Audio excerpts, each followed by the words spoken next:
G'day people, I'm Sharyn, welcome to my channel. Hope you're enjoying your New Year's break. I'm doing the butterfly up there today, design number 11T from my 100 design set that's available on my website. It's a Trapunto design, and if you've not used your embroidery machine like this before, perhaps you'll enjoy the effect you can get. I'm going to start by hooping up my backing fabric. And this particular design is never going to look absolutely brilliant on the back because there's stem stitch around the butterfly, and that's just not going to come out as well on the back as a standard straight stitch. Got my backing fabric. I'm going to put in my rubberized matting on the sides and the top and bottom because I know that will help to hold things more firmly. This design I think takes about 14 or 15 minutes to stitch out at the slowest speed. It's about 8 minutes on the highest speed on my machine. Put in my top part of my hoop.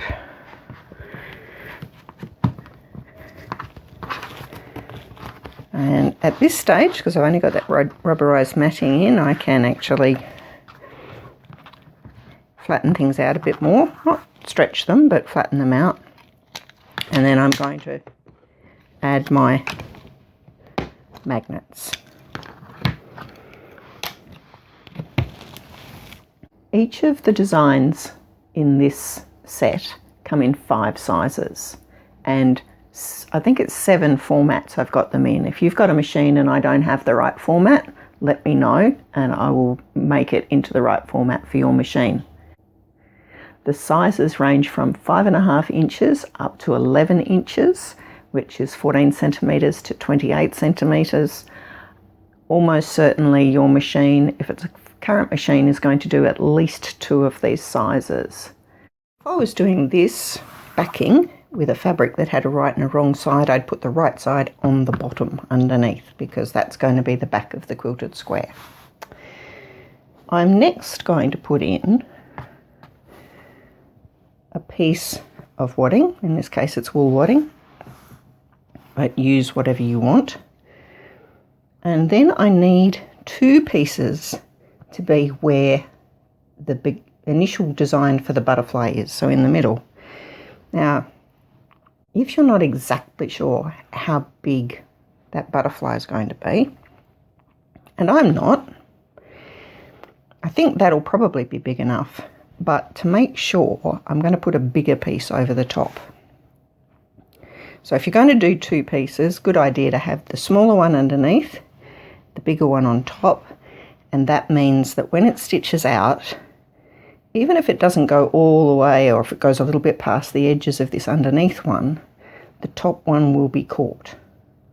So now I'm going to put this into my sewing machine and stitch out the very first part of the design, which is the butterfly shape, and then I'm going to trim away these 2 layers where they're outside the butterfly.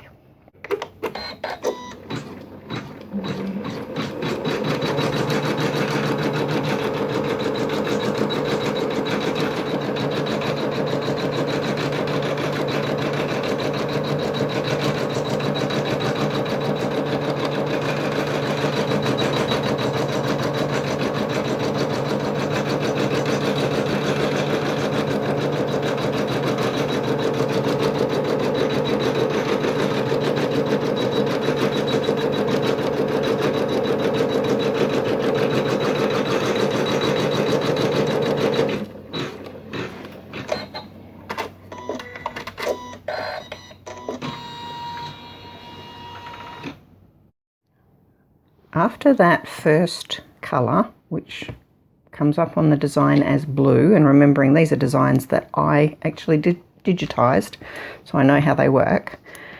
I can't guarantee that I know how other people's Trapunto works, but this is how mine works. This line of stitching is to show me where I need the extra volume for the butterfly. So now I'm going to cut away the extra 2 layers. So I've just cut away the top layer. There's the bottom layer. But I need to leave the biggest layer intact, because that's the piece that will be putting the quilting and the wadding in for the entire square. So this here I can do with regular scissors, and you'll notice that I have my scissors quite sideways as I'm cutting this, because I find it's easiest that way. I'm a right-hander. I go anti-clockwise around these designs. If you're a left-hander, you would be working in the other direction with left-handed scissors. You would have to use left-handed scissors or it would not cut properly. This is another possibility for scissors, and I'm not sure how these ones are going to go, the duckbill ones. They can be very good for some things and very not good for others. They're actually working quite well at the moment in here. Now I can do this one layer at a time, and I'm probably more accurate doing it one layer at a time. If I do it 2 layers at a time, I'm probably going to end up with more excess around the edge. Really doesn't matter. It doesn't have to be perfect. This bit is never going to be seen again once the top fabric goes on. These are deciding that they're not perhaps liking doing the second layer, but I'll make my way around the rest of the design, and then we'll go back to the machine and put the top fabric over the top of it. You can see where the extra 2 layers are for where the butterfly is going to be. I have not moved anything in the hoop. So I moved the whole hoop over to my cutting table to cut that out, but I didn't move anything inside the hoop. I've also changed the thread now because I want it to be a darker thread so that you can see better what's going on. This is the fabric that's going into the top of the design. This is what it's going to be stitched on. It's loose laid, and the first thing it's going to do is stitch out the square that holds everything together. So I'm going to let it do that now, and then I'll let the machine do the rest of it on its own.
find it quite difficult to explain just how much of a third dimension you get in these designs when you've got 2 extra layers of wool wadding in here.